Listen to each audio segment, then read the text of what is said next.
沙身啊，都係我就係講，你偏補嘅嘢咧，一定係你需要先補，你唔需要補佢做乜嘢咧？你補落去，反而我去補佢做乜嘢？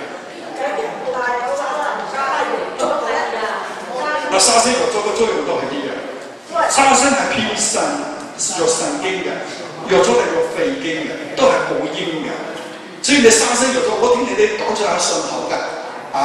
慈神化靈白索沙參乜都咁樣講㗎，咁我覺得好奇怪，好似好熟咁樣嘅一地方出嚟。但係你啱唔啱先？你唔使嘅話唔使。你比如講如果我講話，你用北沙參去藥咗煲湯嘅話，你對嗰啲慢性嘅嗰個陽虛嘅病人嘅陰虛嘅病人嘅咳嗽係好嘅，但係陽虛嘅病人咳嗽就唔得，你食唔到嘅。平時人哋沙參藥都煲糖水。我唔明呢個嘅，你哋煲咧，因為我從藥膳嘅角度嚟講咧，我如果從中藥嘅藥膳嘅角度嚟講咧，應該係唔啱嘅。但係你哋好慣，你講我食咗幾十年啦，咁你慣啦你就食啦，呢個唔明。清補涼都未有啊！而家清涼好涼啊！我未聽清楚你講。清補涼。OK， 你哋講到清補涼都係，你聽呢個三個字，清補涼係咪？清係點啊？清肺。最好嗰隻涼係個點啊？涼火㗎。咁你一定係對熱症㗎咯，係咪啊？你唔係講冬天好熱㗎喎，我咁樣講㗎嘛。冬天一定凍㗎，你又要清又要涼，當嗰個補我唔知你補乜嘢喎。我真係唔知你補乜嘢喎。你清同涼加埋一齊，你唔係對火症㗎嘛，對熱症㗎嘛。如果係寒症咧，一定係唔得㗎。係咪啊？所以你如果係清補涼，你唔分東南西北，個個都食，唔啱嘅。你有啲人係啱嘅，有啲人一定唔啱嘅。你講你火氣大，你食清補涼，咁你都有個理由係咪？另外一個人冇火氣嘅喎，你做咩俾佢食清補涼咧？佢唔係愛嚟醫嘢嘅喎，佢愛嚟普通就咁食嘅。煲下糖。呢個係我知道呢個係廣東人嘅一種生活習慣。我舉個例俾你聽啊，我有個病人就係。呢個婆婆佢夫妻兩個，佢3個女個仔都分開嚟生活啦。佢每個禮拜翻嚟嘅時間咧，佢媽咪仲煲湯啊，煮好多餸俾個仔女食，食完之後仲有一人要煲遞酒。但係同時咧，佢煲一大煲清補涼。我就問佢啦，我講你做咩要煲清補涼？佢講你嗰個湯食到好易㗎嘛。我講好簡單，你個湯都唔食咪就好咯，清補涼都唔使啦嘛。你做咩同佢加火加埋火即係瀉火？係你做乜嘢咧？你係到咩目的咧？佢講係喎，你前邊嘅目的煲嗰個湯嘅目的，佢講係補嘅，我哋補乜嘢咧？係補火喎。咁佢酸唔酸個火咧？唔知道。咁我又驚佢火太多喎，我梗係食清補涼。你係咪呢件事自己俾自己揾麻煩？你俾佢火，然後就瀉佢個火，你火都唔俾佢都唔使瀉啦嘛。係咪呢個意思？你講當然你哋有你哋嘅生活習慣，我哋中意咁樣煲湯。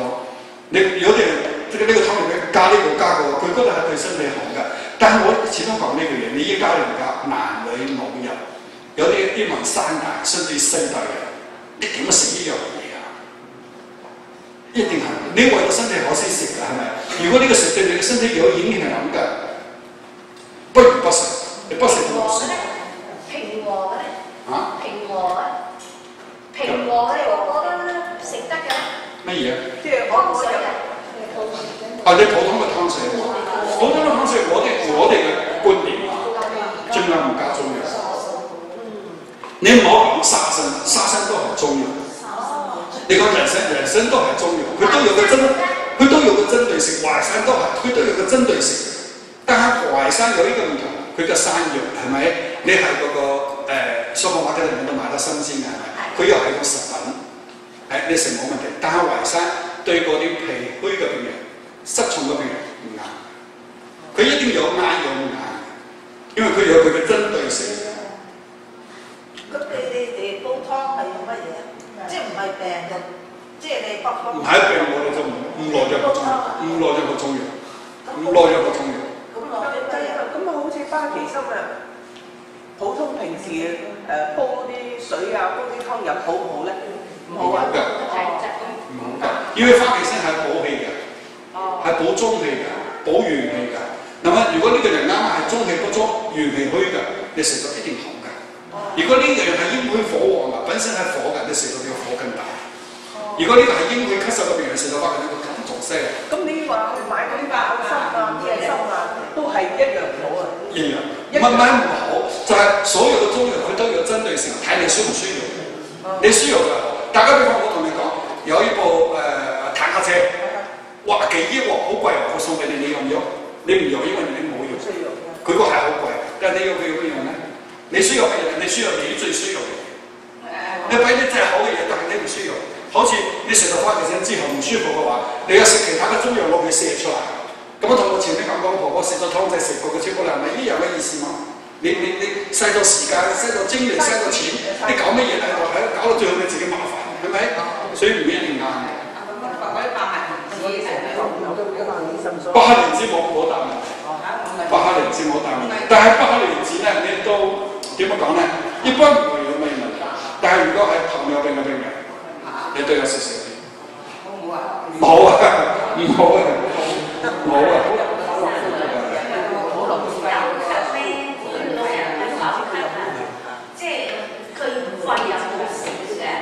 你我第一句寫就寫到啦，我講腎不傷不火積，不火積唔咳腎，脾不傷不久咳，久咳嘅病人就係脾虛，你就係止咳化痰嘅同時，你有健脾，加埋一齊健脾。佢都唔係好虛啦，睇佢個樣。唔係喎，你幫我睇佢個樣嘅，睇佢個樣，你睇佢樣幾好㗎，唔一定。因為嗰啲人其實係咁㗎，正常人唔應該咳嗽。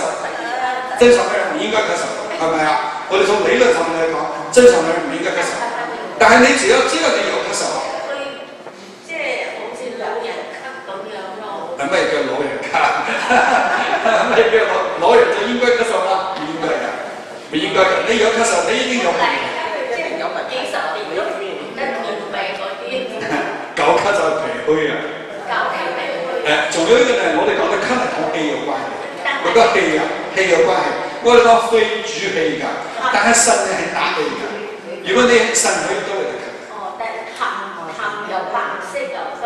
你睇，你又係咳，又係有痰，點解冇問題？你一定有問題，一定有問題。呢個係問題唔大。正常我食乜嘢好啊？我覺得你話我唔知，得太多先知，我唔知。我而家冇辦法得你。就要睇，即係要睇先知啦。啊，你又睇先知真嘅咧？我唔敢肯定啊！你睇邊個醫生冇問題？就係我估咧，佢止咳嘅同時，佢有健脾補腎，但係健脾係補腎氣啊，健脾氣啊，係補脾嘅陽啊，係補脾嘅陰啊，你又根據佢嘅體質，腎裏面係補腎陰啊，係補腎陽啊，唔知你又睇到佢先知。但係咧，一定要加一個健脾。補腎，因為佢唔係單係一般嘅咳嗽，佢一定係脾不足、腎不足，所以佢咳得耐好唔到，係呢個原因。即係咳嗽就係咁講。OK， 你哋提問題啦，冇問題，你哋有咩問題講嘛？有咩問題冇得？對於你咧，你呢個婆婆咧，我多少知道少少。你嘅咳嗽同你嘅心臟有關。我再講多一次，唔係單單個肺嘅咳嗽，你心臟有關。啱唔啱？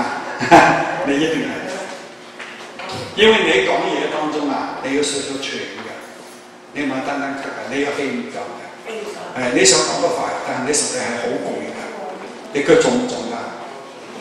平時重唔重？有時重，有時唔重。有時重，有時唔重，你心臟有問題。所以你咧唔係單單止咳嘅問題，你有我哋講嘅強心，加強你嘅心臟嘅功能。你輕易唔講得，你輕易唔好食補藥。你所知道嘅嗰啲市場上面，你講得出嘅嗰啲補藥，對你都唔啱。